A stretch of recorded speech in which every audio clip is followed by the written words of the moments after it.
राहुल गांधींनी विचार करून वक्तव्य करावीत। पंतप्रधान मोदींवर केलेल्या टीकेनंतर केंद्रीय निवडणूक आयोगाचा राहुल गांधींना इशारा।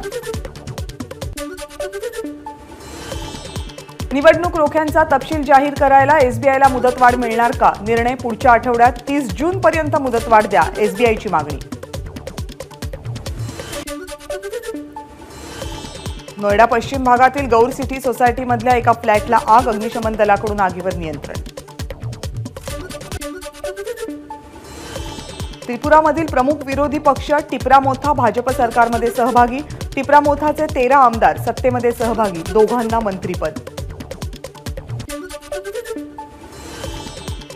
त्रिपुरातला प्रमुख विरोधी पक्ष टिपरामोथा भाजप सरकारमध्ये सहभागी। केरळ सरकारनं केलाय स्वतःचा ओटीटी प्लॅटफॉर्म लॉन्च। देशातला पहिला सरकारी ओटीटी प्लॅटफॉर्म सी स्पेस नावाच्या या ओटीटीवर फक्त मल्याळम चित्रपट दाखवणार। राष्ट्रीय पुरस्कार प्राप्त 42 चित्रपट असतील। सी स्पेस 3 महिने मोफत असेल। जिम कॉर्बेट नॅशनल पार्कमधील झाडे तोडणं आणि बेकायदेशीर बांधकामांबद्दल उत्तराखंड सरकारला सर्वोच्च न्यायालयाकडून दणका। व्याघ्र प्रकल्पांच्या कार्यक्षम व्यवस्थापनासाठी 3 सदस्यीय समितीची नेमणूक। 3 महिन्यांमध्ये अहवाल सादर करण्याचे निर्देश।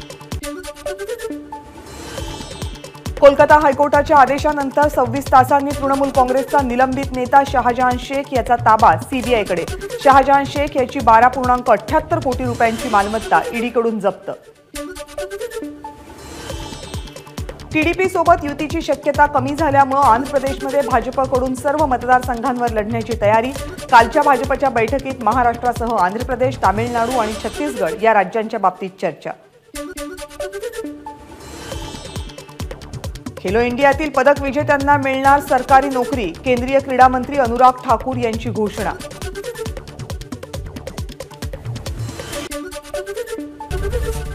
एबीपी माझा, उघडा डोळे बघा नीट।